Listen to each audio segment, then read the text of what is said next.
We're in the Chevy Equinox. No, not the EV that I reviewed last week. This is the redesigned gas-powered model.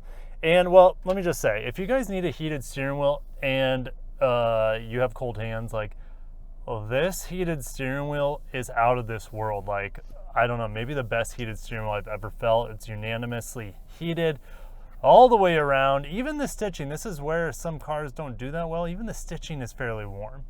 Also, you have heated seats here. Now, those two things are standard across the lineup with this new Equinox.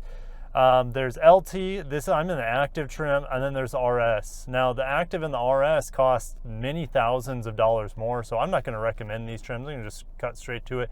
Get the LT trim. And in the meantime, we're just going to review this. I'll tell you all the good things about this vehicle. It's going to be 99% the same, at least in terms of how it drives compared to the LT trim that I recommend. All right, so this one, for example, this is loaded up to $39,875. It is built in the San Luis Potosi, Mexico plant. All right, the transmission is made in the United States. The engine is made in Mexico. Let's go ahead and check out what those look like under the hood. Now, unlike the Equinox EV with different engine configurations, or should I say motor configurations, it's pretty simple here. Oh, we're gonna get it. We got it with one hand. All right, 1.5 liter 4-cylinder turbo, 175 horsepower, and 203 pound-feet of torque on this all-wheel drive model. Now, the all-wheel drive gets an 8-speed auto. I've been quite enjoying it. But if you get the front-wheel drive model, it swamps out the 8-speed auto for a CVT. Now, you also get slightly less torque on that front wheel drive model. So my recommendation, if you can find one, is get an all-wheel drive model. It's only $2,000 more. You're gonna have a better transmission experience, more than likely.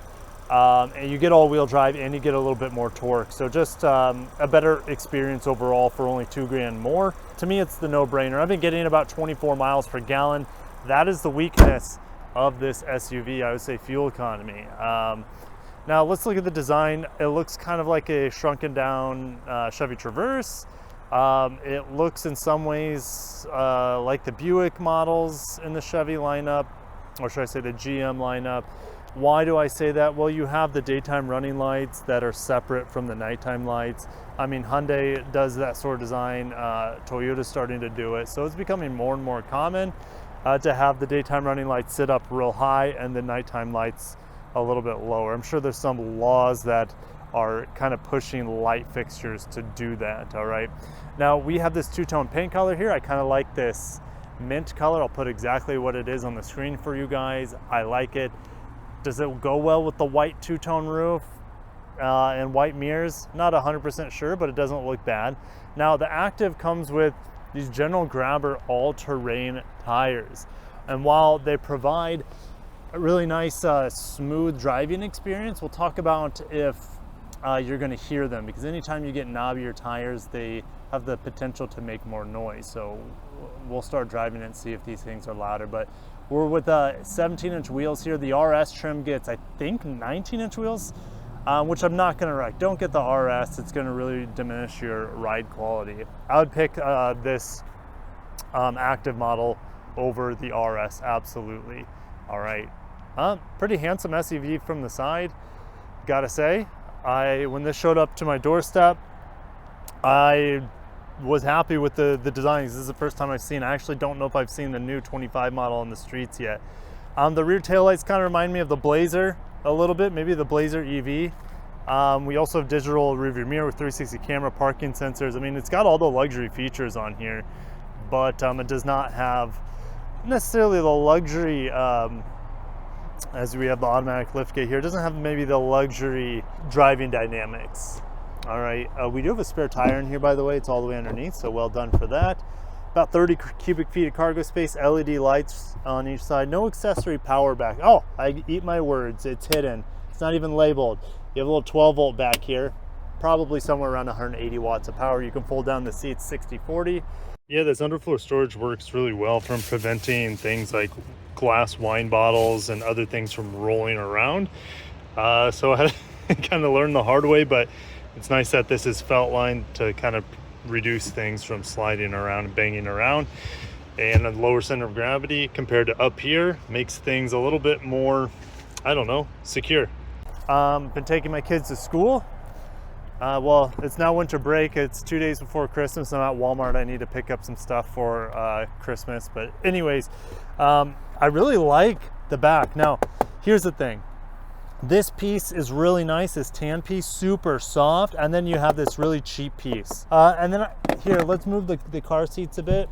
This is kind of like a suede-like material. I really enjoy it. It's super comfortable. Even you have that suede on the headrest here, and you have a flat floor in here, which is typically not seen in gas-powered models. All right, a couple cup holders here. I like Chevy's little bubbles on their cup holders. They do a really good job keeping drinks in there nice and tight. We have heated outboard seats here, vents for the back. I don't see any USBs in here, which is kind of surprising. Oh, let's go ahead and open up the pano roof for you guys. All right, it stops here and then you have to press the button again. Yeah, it's a pretty nice pano roof for a smaller crossover. They're all big nowadays. Closing the door, headroom at 6'1", no problem. Lots of legroom, mat pockets. Like, this is a really nice cozy back seat. Do I have reclining rear seats here? No, I think it's just one. Yeah, it's just one setting here, which is kind of slightly reclined. It's pretty comfortable. All right, let's get in the front seat. Also, smart key access is only on the front here, so keep that in mind. We do have memory seats up front. Also, like the back seat, kind of a hard touch here, soft touch where your arm comes in contact. I'm all right with that. Open the trunk back here. Obviously, power mirrors, not power folding mirrors. We also have lumbar control here. These seats are super comfortable. I've been so happy driving this with this active trim this week. I hope that the seats on the base LT are just as comfortable. All right, active on the headrest. Now let's go and sit down. Now these vents are kind of covered in this highly reflective plastic. It's blinded me a couple times this week, as well as all this. You see all this glossy black here and highly reflected trim. It's blinded me throughout the week, so that's one ding. Also, I wish these buttons were matte instead of piano because it's harder to read with the reflections. But I do love all the physical buttons here, the rotary dials for temperature. I love this setup. I just wish this was matted out because it would be easier to read. I want to say these are both 11-inch screens here. I have wireless Apple CarPlay and Android Auto. Android Auto is going right now, and I can easily get out of it if I want to and look at some of the features in the car. Oh, also the lights are push button like many other Chevy products nowadays. So there's no stock interaction with your lights. It's through this little button here, or you can press this right here and get into the lights and other things. If you guys want to see the 360 camera, I'm really happy with it. Nothing to complain about there. AC's worked really well in here this week. Heat works extremely well, especially with the heated seats. I got to turn them off now because I'm kind of sitting in the sun and this car is warmed up, pumping heat in here. So I'm gonna turn things down a bit. All right, I like the dash. A little stitching here, a little wraparound. This is even soft touch up here. I have blind spot monitor, of course, rear cross traffic. All that fancy safety features are in here. And I believe blind spot monitor is also standard on the base LT trim. Auto brake hold, we'll talk more about that if I remember when we're driving. You have this MID back here with this button. You can customize it. So that is the built-in Google. Here's my Android Auto that pops up there, which is pretty cool. Kind of more of a radar cruise control screen, and then a blank screen or a minimal screen with just a speedometer. And then this is what I have up here because I like looking at the fuel economy. Again, fuel economy, typically I'm seeing around 24 miles per gallon. The best I've seen this week is only about 25, 26, driving mainly in town. You also have this knob here. You have different driving modes, which are not available on the base LT, if I remember correctly, which I could care less for because I'm not, I mean, it's just fine. There's no sport mode or anything. Maybe in the RS you get a sport mode, but again, I could care less. I'm in an Equinox. I'm just going to keep it in not off-road. I'll just keep it in normal mode. USB-C, USB-A over there. Wireless charger is right here. I have not used it this week, but it's kind of in a convenient spot. Obviously, I prefer just wired. I also have a case that it's pretty much impossible to wireless charge, so I just use wired. Sunglass holder, if you couldn't see the sunglasses emblem there, that comes down. And we also have digital rearview mirror, which I mentioned during the walk around. All right, but I got to head inside Walmart, obviously not sponsored. I got to head inside and get some groceries, then we'll hop back in and start driving. Yeah, well, you know how it is. You forget many things as you go out shopping. I didn't make a list and I forgot the onions at Walmart, so I went to Trader Joe's, and then I forgot the cinnamon rolls here, so I'm just a hot mess right now. But let's get driving. I have this thing loaded up with groceries, and that's interesting. The seat started vibrating as I got close to the hedge there. I've had the seat vibrate a few times. It vibrates. I'm sure you can defeat it when let's go this way. You can defeat it with the blind spot monitor warning system. I don't know of any other manufacturer that vibrates the seats. And that reminds me of something else with this car, and it's never happened in any other car I've tested before. And it's not every time. It's kind of unpredictable, but it's only on right-hand turns when you have your turn indicator on.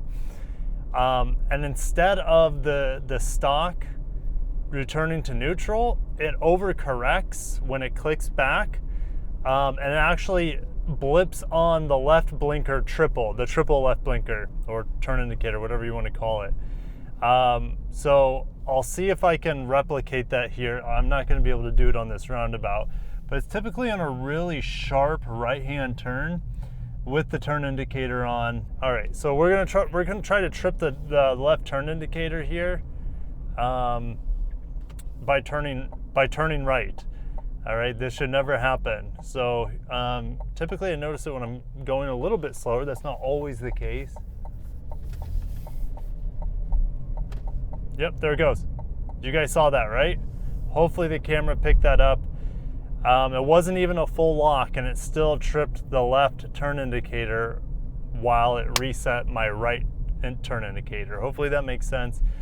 That could be a potential dangerous thing. For me, it's just annoying, and it makes me look like to other people that I have no idea what I'm doing because I can't figure out the turn indicators, but it's just the car automatically triggering the left turn indicator as it cancels the right. That's out of the way. All right, there's nothing else annoying about this vehicle. I really like driving it. In fact, I've put quite a few miles on here this week. I only got maybe a third of a tank, so I've been putting some miles on here. I got it with a full tank of gas. Again, not the most fuel efficient vehicle, getting about 24 miles per gallon in town. But as we sit here waiting for traffic, I do not have dual pane windows, but I would say overall this vehicle is still very quiet, especially once you get up to speed. I don't know if they have some active noise canceling in here, but I feel like it's a very pleasant vehicle to drive, especially in town. Also with these General Grabber tires, I'm really impressed that they're not obnoxious. I hear them more than the engine in here, but it's like Chevy's done a good job making sure that tire noise doesn't seep too much into the cabin. So don't be afraid of these tires. And in fact, I really like these tires for overall ride quality. Really, really plush. Now, I haven't really taken it much on the highway. And if you're going to do a lot of highway driving, 175 horsepower in a vehicle of this size, I might struggle a bit. So we're going to get out into traffic here. Can't go too fast. I can't even utilize the full 175 horsepower because I have so many groceries in the car. I don't want them flying around. And that's something I probably recommend to most Equinox owners. Maybe get some sort of partitioner for the cargo so your belongings aren't flying around everywhere. Because when you're driving in city, you have to accelerate hard sometimes and brake hard sometimes, so your belongings are just gonna be flying around. That's not unique to this vehicle. It's pretty much any vehicle, right? So it probably would help if I put it on the floor back here behind the front seat, but whatever, it is what it is. It's my fault that I have so many groceries in for this review. So let's talk about the handling. I actually kind of like the steering response in here. The steering feels pretty sporty and pretty accurate. The suspension's really soft, which I love. I love soft suspensions. I like these fluffy tires because it soaks up the bumps on the road really nicely. Compared to the Equinox EV that I drove a week or so ago, I am more comfortable in this car. It handles the road a lot better, or should I say imperfections in the road a lot better. It's just a smoother riding experience. The Equinox EV is a much more sporty driving experience. But if you just want to relax while driving between the two and you're considering both of them, I like this one better. All right, I feel more comfortable in here. It's lighter in the turns.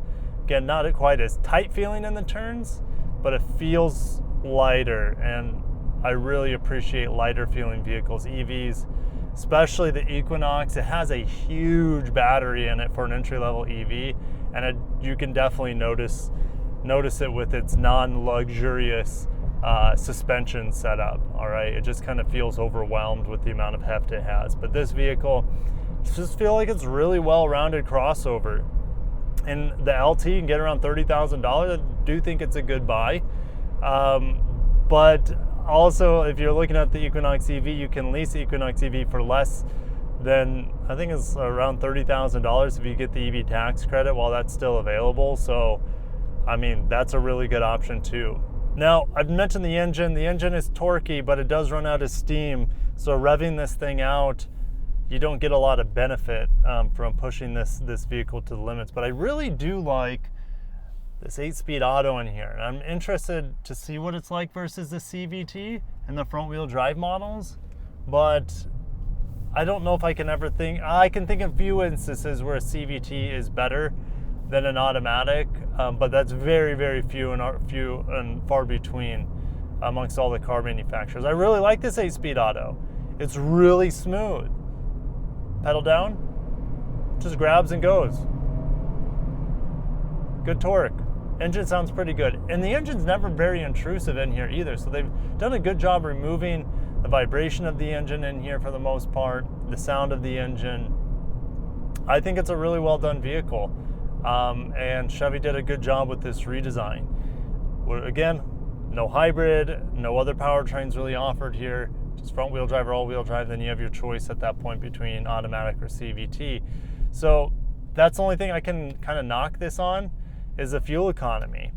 It says I'm averaging 21 now, but I have been idling this vehicle a lot for this review. So I'd say 24 is realistic, 24 miles per gallon. I'm sure it gets a lot better in front wheel drive.